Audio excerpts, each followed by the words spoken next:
주일 새벽만 되면 생각나는 것들이 간간히 기억나는 것들이 있습니다. 바로 1950년 6월 25일 바로 주일 새벽 그날입니다. 북한군이 기습적으로 남침을 감행해서 우리나라는 3년여라는 그 긴 세월 동안 완전히 초토화되어 버리고 맙니다. 그 전쟁의 상처는 너무너무 컸습니다.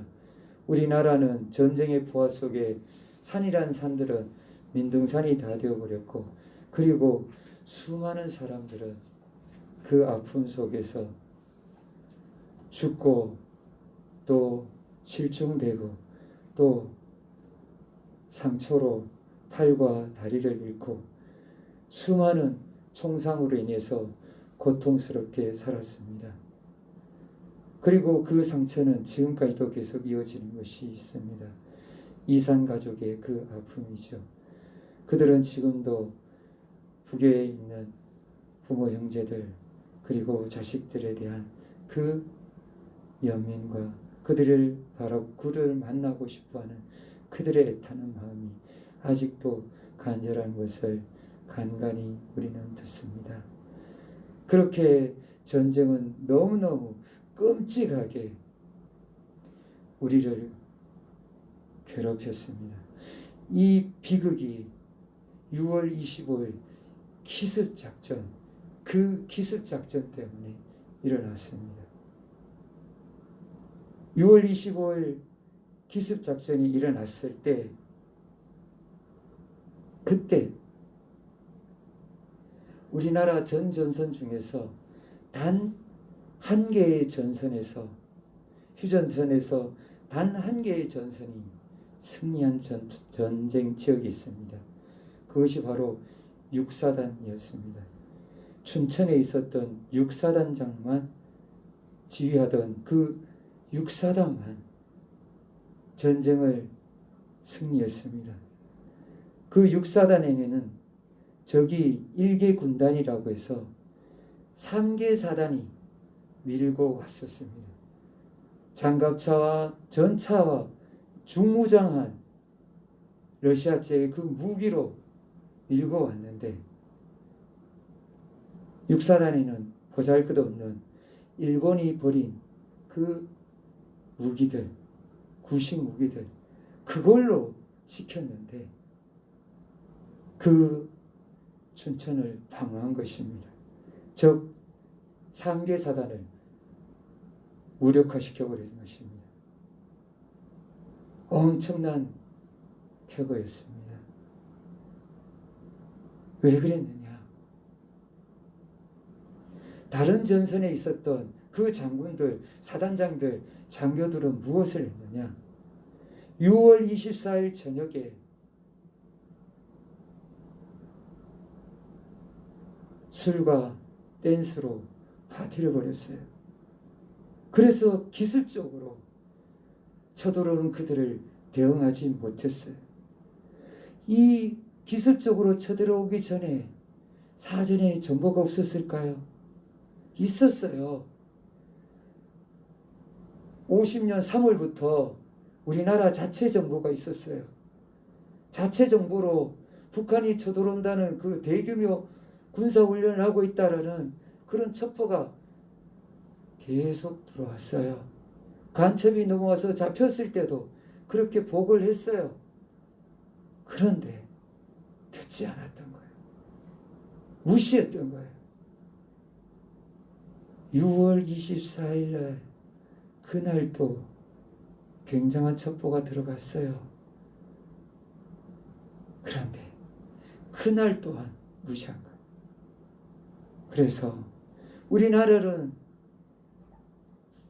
정말 너무너무 이렇게 무너질 수 있을까 싶을 정도로 3일 만에 서울이 무너져 버린 거예요.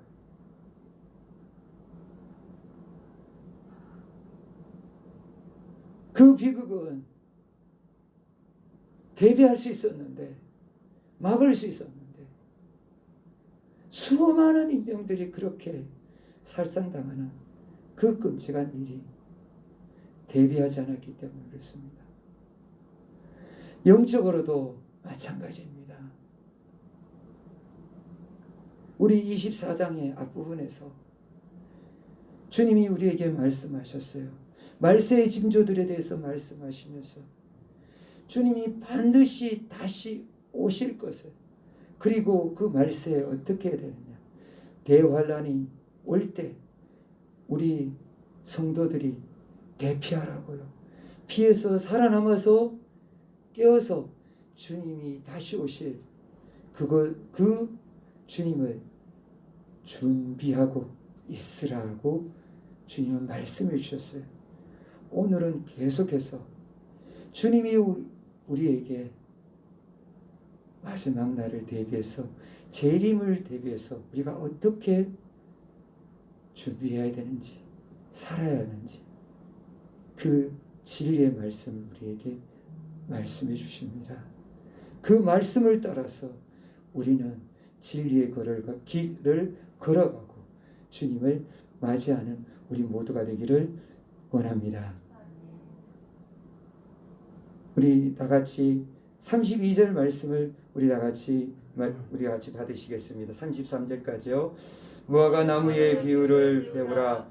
그 가지가 연하여지고 잎사귀를 내면 여름이 가까운 줄을 아나니, 이와 같이 너희도 이 모든 것을 보거든 인자가 가까이 문 앞에 이른 줄 알라. 아멘. 주님은 무화과 나무의 비유를 보고 배우라고 하세요. 무화과 나무를 보고 그 변화의 원리를 보고 배우라는 거예요. 무화과 나무는 어떤 특징이 있느냐? 무화과 나무는 늦봄에 이제 가지가 연해집니다. 가지가 연해지면 거기에 잎이 나옵니다. 잎이 나오는 것과 동시에 열매가 나옵니다.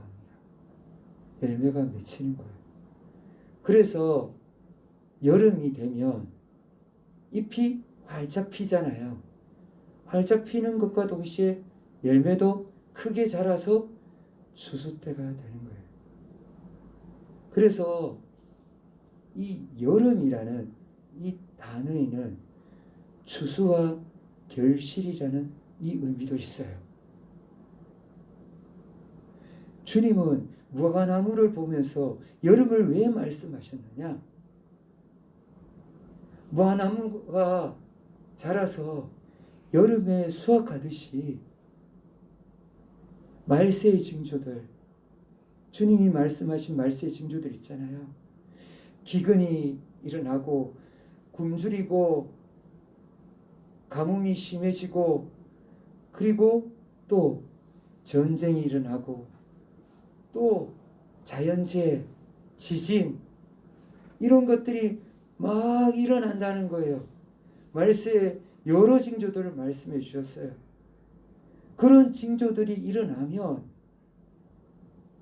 무엇을 알아야 된다? 주님이 다시 오시는 것을 기억하고 알라고 하시는 거예요. 마지막 날이 되었다는 거예요.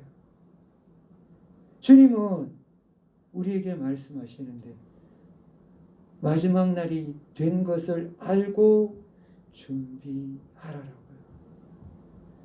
지금 주님이 말씀하신 그 징조들 거의 다 이루어지고 있어요. 세계를 돌아보면 지난주에도 말씀드렸듯이 지금 복음은 거의 모든 민족에게 전파되고 있어요. 주님이 마지막에 말씀하신 말세에 대해 말씀하신 그 말씀들이 다 하나하나 이루어지고 있다는 거예요. 주님은 문 앞에 와 계십니다. 주님은 반드시 다시 오십니다. 그래서 주님은 거의 때가 다 됐다는 것을 우리에게 알려주시고, 또 우리에게 34절 35절에 또 이렇게 말씀해 주십니다. 내가 진실로 너희에게 말하노니 이 세대가 지나기 전에 이 일이 다 일어나리라. 천지는 없어질지언정 내 말은 없어지지 아니하리라. 아멘. 이 말씀은 1차적으로 무슨 멸망이라고 말씀하셨죠? 예루살렘의 멸망이잖아요. 예루살렘의 멸망이 한 세대가 지나가기 전에 주님은 멸망한다고 했었어요. 한 세대란 30년에서 40년의 그 기간을 뜻하는데, 주님의 말씀대로 주님이 부활하시고 승천하신 이후에 정확하게 36년 만에 예루살렘은 황폐화되고 멸망합니다. 그것도 철저하게 파괴됩니다. 그리고 주님의 말씀 그대로 이스라엘은 온 세계로 그냥 뿔뿔이 흩어져 사라져버린 거예요. 주님의 말씀대로 이 세대가 지나가기 전에 반드시 이 일이 일어나리라 하신 그 말씀이 이루어진 거예요. 왜 이 일을 말씀하셨느냐? 예루살렘의 멸망, 그 당시 사람들은 절대로 믿지 못했던 거예요. 지금 대한민국이 내일 갑자기 망한다 믿을 수 있나요? 못 믿잖아요. 그 당시에 유대인들이 역시 똑같았어요. 절대로 믿지 못할 일이었어요. 더구나 예루살렘, 하나님의 성읍, 예루살렘 성전, 하나님의 성전 절대로 망하지 않는다고 생각한 거예요. 그랬던 그들에게 완전히 멸망하게 되는 그 일이 일어나는 것을 보고도 어떻게 하라는 거예요? 이 말씀을 통해서 주님의 재림을 기억하라는 거예요. 주님이 반드시 다시 오신다는 거예요. 다시 오시는 주님, 최후의 심판이 우리에게 다가온다는 거예요. 주님은 우리에게 최후의 심판날에도 어떤 일이 일어날 것인지 말씀하셨잖아요. 주님이 어디에 재림하신다고 그랬어요? 공중요, 하늘에서 재림하신다고 그랬어요. 하늘에 수많은 천군과 천사들과 함께 오셔서 거기서 누구를 부르신다고요? 1차적으로 무덤 속에 있는 잠자는 성도들, 그 성도들을 불러서 깨워 일으키신다고요. 부활시켜서, 그래서 그 성도들을 전부 다 공중으로 올려서 주님 앞으로 나아오도록 주님이 만들어 주신다. 그리고 또 두 번째, 휴거가 일어나는데 누구요? 살아있는 24장 앞부분에서 말씀하신 살아서 주님을 기다리고 준비하는 그 성도들을 공중으로 끌어올려서 휴거시켜서 주님 앞에서 주님을 만나도록 주님께서 모아주신다고 하신 그 말씀이 결코 없어지지 않는다는 것입니다. 주님의 말씀은 결코 떨어지지 않고 없어지지 않습니다. 반드시 다 이루어집니다. 주님은 이것을 기억하라고 강조하신 것이죠. 그런데 중요한 것은 예루살렘의 멸망은 이렇게 주님이 정확하게 시점을 가르쳐 주셨어요. 그런데 재림의 날은 알려주시지 않으셨어요. 왜냐? 35절 말씀을 보면, 36절 말씀 보면, 그러나 그날과 그때는 아무도 모르나니 하늘의 천사들도 아들도 모르고 오직 아버지만 아시느니라. 그 날은 아버지 하나님만 안다는 거예요. 예수님 몰라요. 천사도 몰라요. 오직 그 결정 권한은 누구의 권한이냐? 하나님의 권한인 줄 믿습니다. 하나님이 분명히 말씀하셨어요. 그 권한은 하나님 아버지께 있다고요. 그래서 세상의 모든 사람들은 다 모르는 거예요. 그런데 그 날들을 안다고 세기에 천년이 변할 때마다 천년마다 놀라운 일들이 일어났었죠. 999년에도 그날과 그때가 됐다고 그 날을 확정한 이단들이 일어났어요. 그리고 천년도에도 1900년도에도 역시 이장희 사건뿐만 아니라 미국에서도 그렇고 수많은 사람 이단들이 그날을 특정하고 이날 오신다고 그렇게 해서 사람들을 미혹하고 난리가 났어요. 주님은 그렇게 오시지 않았어요. 그들은 다 비성경적이고 이단들이었어요. 그날은 누구만 아시느냐? 아버지 하나님만 아십니다. 이것을 믿으시길 바랍니다. 주님 다시 오시는 그날은 오직 아버지 하나님만 아신다고 예수님은 누누이 강조하십니다. 그렇게 해서 예수님은 그 날을 아버지 하나님이 아시는 그날, 다른 사람은 다 모르는 그날, 노아의 때도 역시 그랬다는 것입니다. 노아의 때 37절에서 39절에 보면 노아의 때와 같이 인자의 임함도 그러하니라. 홍수전에 노아가 방주에 들어가던 날까지 사람들이 먹고 마시고 장가들고 시집가고 있으면서 홍수가 나서 그들을 다 멸하기까지 깨닫지 못하였으니 인자의 임함도 이와 같으리라. 아멘. 노아가 방주를 몇 년을 만들었다고요? 100년. 노아는 방주를 무려 100년이나 만들었어요. 어디에다가요? 산꼭대기에다가요. 사람들이 다 보도록요. 큰 방주요. 큰 방주를 만들고 사람들은 그걸 다 봤어요. 그런데 그들은 아무도 깨닫지 못했어요. 오히려 노아를 조롱했죠. 아니, 이렇게 맑은데, 이런 맑은 하늘에 왜 산꼭대기에 방주를 지어? 노아를 미쳤다고 하죠. 그런데 노아는 거기에 전혀 아랑곳하지 않아요. 노아는 100년 동안 묵묵히 배를 만듭니다. 방주를 만들었습니다. 그러나 사람들은 이 땅이 정말 영원하고 이 땅에서 홍수가 일어나지 않을 것이라는 그런 생각으로 살았지만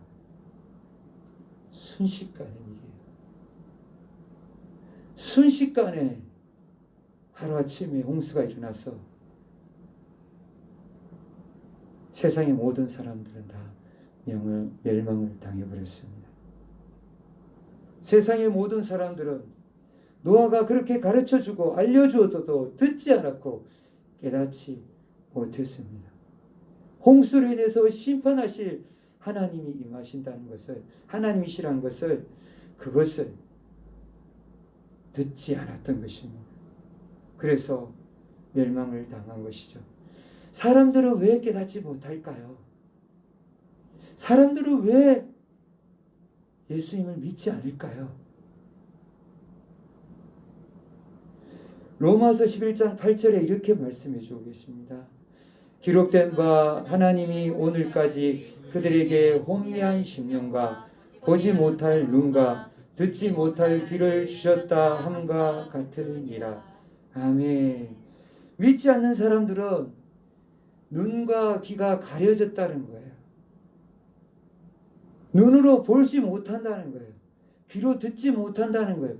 다 듣고 다 보는데요, 영적으로 보지 못하고 영적으로 듣지 못한다는 거예요.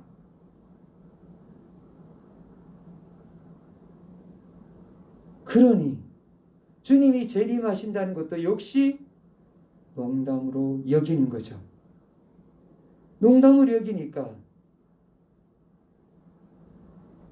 노아 용수처럼 다시 오실 주님을 영접하지 않고 준비하지 않으면 그들은 다 멸망당하고 죽고 심판대 앞에 서게 되는 것입니다. 깨어 있어야 되는 것입니다. 그러면 우리가 어떻게 눈으로 보고 귀로 듣고 믿을 수 있을까요? 로마서 10장 17절입니다. 그러므로 믿음은 들음에서 나며 들음은 그리스도의 말씀으로 말미암았느니라. 아멘. 세상에 다른 것은 없어요. 하나님을 볼 수 있는 눈과 하나님의 음성을 들을 수 있는 귀는 오직 예수님 말씀밖에 없는 줄 믿습니다. 예수님 말씀, 예수님이 이 땅에 왜 오셨습니까? 왜 이 땅에 오셔서 왜 십자가를 지셨습니까? 왜 예수님은 그 십자가에서 고통스럽게 피 흘려 죽으셔야 했습니까? 우리의 죄를 위해서 예수님은 그 피를 아낌없이 쏟으시며 죽어주셔야 했습니다. 우리의 죄사함을 위해서. 그리고 예수님이 무덤에서 3일 만에 왜 부활하셨습니까? 우리를 의롭다 하시고 우리를 하나님 자녀 삼으시고 천국으로 인도하시기 위해서 부활하셨습니다. 이것을 들어야 하는 것입니다. 이것을 보아야 믿는 것입니다. 유명한 사도 바울, 그도 처음에는 어떤 사람이었습니까? 핍박자요, 박해자였어요. 사람을 믿는 성도들을 때려잡는, 죽이는 그런 폭력배였어요. 그런데 그가 부활하신 예수님을 만나고 그의 눈에서 무엇이 벗겨졌어요? 비늘이 벗겨진 거예요. 믿지 못하는 사람들의 그 눈, 혼미케 하는 그 심령, 그 막는 주님을 보지 못하고 듣지 못하게 하는 그 귀, 비늘이 벗겨져야 보는 것이에요. 오직 주님의 말씀으로만이 그 비늘이 벗겨질 줄 믿습니다. 그래서 말씀을 보고 말씀을 듣고 말씀을 읽어야 되는 것입니다. 노아의 가족 외에는 하나님을 믿지 않았어요. 하나님의 말씀을 듣지 않았어요. 아무도 깨어있지 않았던 것입니다. 깨어있지 못한 그들은 멸망을 당했어요. 그 시각을 정확하게 알지 못했기 때문입니다. 노아의 멸망의 때와 마찬가지로 그날과 그 시는 오직 아버지 하나님만 아십니다. 아버지 하나님만 아시고 다른 아무도 모릅니다. 이것을 주님은 기억하라고 말씀하십니다. 그리고 믿는 우리에게 그날 어떻게 준비해야 되는지 이제 예수님은 말씀해 주십니다. 그날을 어떻게 준비해야 되느냐? 40절에서 41절입니다. 그때 두 사람이 밭에 있음에 한 사람은 데려가고 한 사람은 버려둠을 당할 것이니라. 두 여자가 맷돌질하고 있음에 한 사람은 데려가고 한 사람은 버려둠을 당할 것이니라. 아멘. 아멘. 밭에서 일하는 사람은 남자입니다. 최초부터 하나님께서 남자들에게 일하도록 하나님 말씀하셨어요. 하나님이 에덴 동산을 창설하시고 에덴 동산에서 아담에게 무엇을 명하셨냐면 경작하라고요. 거기에서 밭을 가꾸라고요. 거기서 일을 하라고요. 그때 에덴 동산이 일했을 때 에덴 동산은 땅이 너무너무 좋았어요. 씨를 뿌리면 너무너무 잘 자랐어요. 손질하기도 너무 쉬웠어요. 그래서 풍성한 소출이 있었던 것이죠. 그런데 아담이 선악을 알게 하는 그 열매를 먹고 난 이후에 어떻게 되었느냐? 땅이 저주를 받습니다.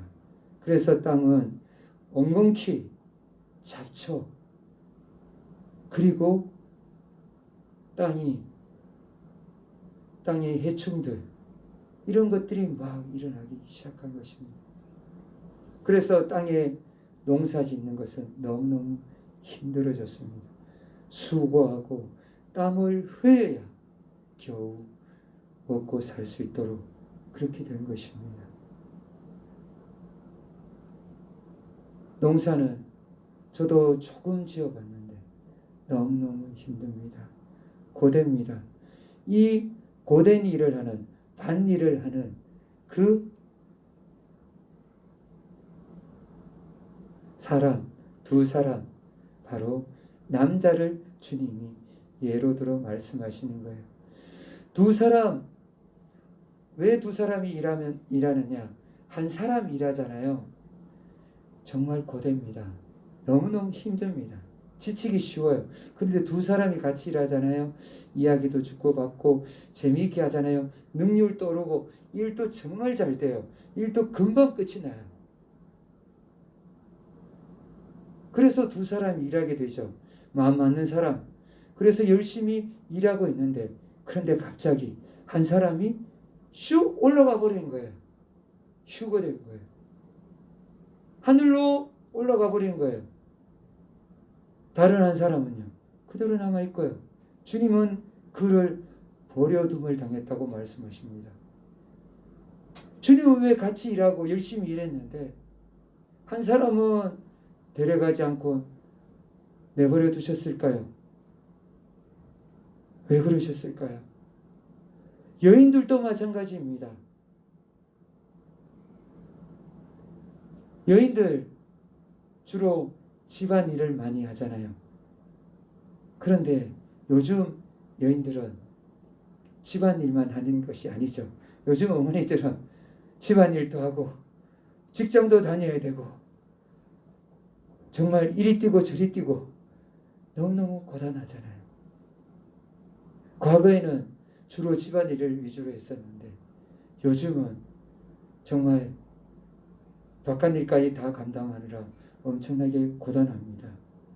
밥하고 빨리하고 청소하고 그리고 애들 돌보고 육아도 신경 써야 될 뿐만 아니라 그리고 애들 학교 진학 모든 걸 다 신경 쓰고 밖에 나가서 뭘 해야 돼요? 직장생활 또 해야 되는 거예요. 얼마나 고단합니까? 어머니들 너무너무 존경스럽습니다. 정말 박수를 받아도 마땅한 분들이 어머니들입니다. 그런데 과거에는 그렇지 않았죠. 그래서 예수님이 맷돌질하는 사람 두 여인을 예로 드십니다. 맷돌질 혹시 해보셨습니까? 네, 저도 해봤어요. 맷돌질 혹시 맷돌 손잡이가 뭔지 아시죠? 막대기를 했잖아요. 막대를 이렇게 꽂아가지고. 네, 그 막대기인데 그 막대기 이름이 소나무나 뭐. 네네 소나무 맞습니다. 예, 그런 나무인데 그 이름 막대기의 그 이름이 무엇이냐? 영화 베테랑에서 유아인 씨가 이야기했죠. 다 아시죠? 참 어이없죠? 네, 웃는 분은 아마 아실 거예요. 어이라 그랬잖아요. 어이. 그런데 어이가 그게 사실일까요? 사실이 아니에요. 영화가 만들어낸 신조어예요. 저도 여러 번 검색해 봤는데 정확하게 그런 방언 사전이라든지 그런 게 없어요. 그래서 어이는 어이가 아니라 맷손이에요. 맷돌 손잡이를 해서 맷손. 그냥 맷손이에요. 그게 정확한 명칭이에요. 그 맷손 열심히 돌리면 힘이 들까요? 안 힘들까요? 힘들어요. 저는 어릴 때 돌려봤는데 쉽지 않아요. 어머니께서 옆에서 콩을 불려가지고 거기에다가 넣어주고 저는 돌리고 넣고 돌리고 뭐 한 줌만 넣고 돌리면 참 재미있어요. 한 바가지 그 넣어서 뭘 하는 거예요? 그걸 넣으면 돌리면 맷돌 돌리면 거기에서 그 콩이 깨져서 가루가 되고 그래서 그걸로 두부를 만들어주시는 거잖아요. 그래서 혼자는 못 돌리고 두 사람이 같이 돌리는 거예요. 두 사람이 열심히 돌리는데 한 사람이 어떻게 되는 거예요? 또 쉬고 올라가 버리는 거예요. 다른 한 사람은 또 남아요. 왜 하나는 버려두셨을까요? 주님은 말씀하십니다. 42절입니다. 그러므로 깨어있으라. 어느 날에 너희 주가 임하는지 너희가 알지 못하느니라. 아멘. 깨어있지 않았다 그랬습니다. 깨어있지 않으니까 이렇게 버려둠을 당한다는 거예요. 주님이 오실 날을 알고 기다려야 되는데 나태하게 신앙하고 생활하고 그리고 주님이 오실 날에 대해서 무감각해진 거예요. 그러니까 잊어버린 거죠. 그래서 그는 남겨진 사람들은 버려둠을 당하게 되는 것입니다. 그렇다고 해서 주님이 이제 다가오신다 해서 모든 생업을 포기하고 그리고 기도원에 들어가서 기도만 해야 될까요? 주님은 그렇게 말씀하지 않으십니다. 생업에 충실할 것을 말씀해 주고 계십니다. 생업에 충실하되 어떻게 해야 되느냐? 주님은 시간 관리를 잘해야 된다고 말씀해 주십니다. 지혜롭게 시간을 관리해서 삶을 조절해야 된다는 것입니다.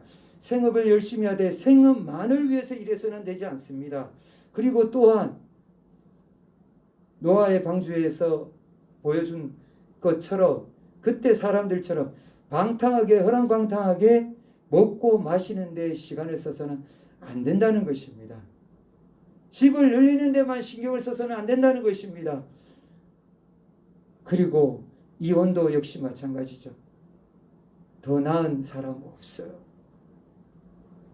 주님은 우리에게 분명히 말씀하세요. 오직 주님 앞에서 우리가 주님의 재림을 준비하면서 가정을 돌보고 지켜라고 그리고 시간을 관리를 철저히 하라고 그렇게 말씀해 주시고 계시는 것입니다. 그리고 주님은 반드시 다시 오십니다. 그리고 또 주님은 어떻게 해야 되느냐 또 말씀하시는 것이 우리에게 말씀하시는 것이 45절에서 47절입니다. 충성되고 지혜 있는 종이 되어 주인에게 그 집 사람들을 맡아 때를 따라 양식을 나눠줄 자가 누구냐? 주인이 올 때에 그 종이 이렇게 하는 것을 보면 그 종이 복이 있으리로다. 내가 진실로 너희에게 이르노니 주인이 그의 모든 소유를 그에게 맡기리라. 아멘. 그 당시에 많은 부자들이 이렇게 했어요. 부자들이 종들에게 집 안에 있는 종 한 명에게 지혜로운 종에게 맡기고 일을 맡기고 집에 종과 가선들 다 맡기고 그들은 여행을 다닌 것이죠. 이스라엘 여행지 중에서 제가 가본 여행지가 성지순례 가보니까 여리고가 제일 좋아요. 나중에 성지순례 갈 때 꼭 여리고에 가서 하루라도 묵고 보면 참 좋다라는 것을 알게 됩니다. 그렇게 그들은 여행을 다녔던 거예요. 그때 여행을 다니면서 지혜로운 종에게 맡겼는데 그 지혜로운 종이 어떻게 하느냐? 때를 따라서 막 다른 종들 있잖아요.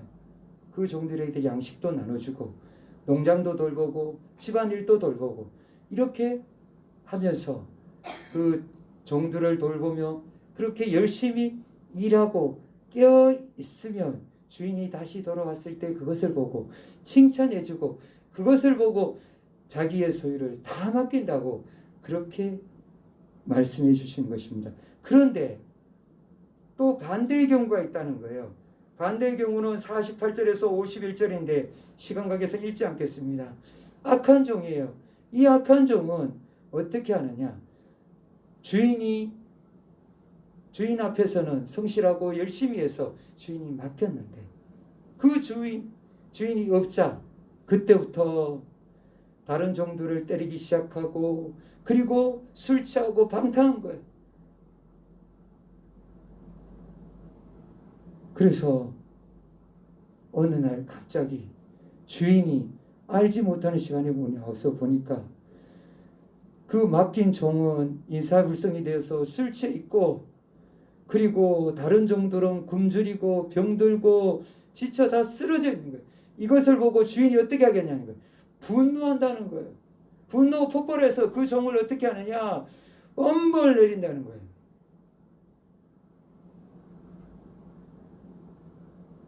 이거와 마찬가지라는 거예요.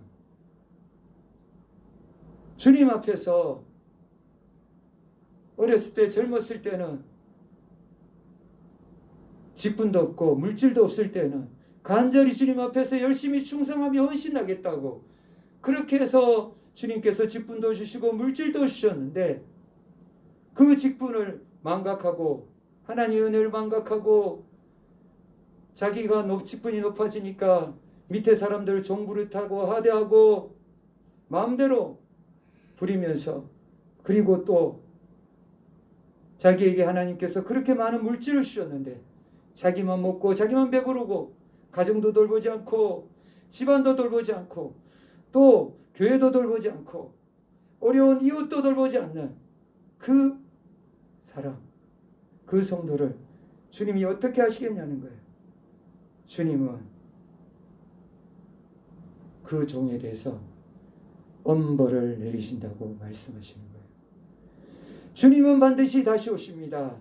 주님은 도적같이 알지 못하는 시간에 오십니다. 그래서 우리가 하나님 앞에서 깨어 있어야 하는 것입니다. 우리가 가진 직분, 우리가 가진 물질, 이 모든 것은 다 주님이 맡기신 것입니다. 우리는 지혜로운 청지기가 되어야 되는 것입니다. 그래서 잘 관리해야 됩니다.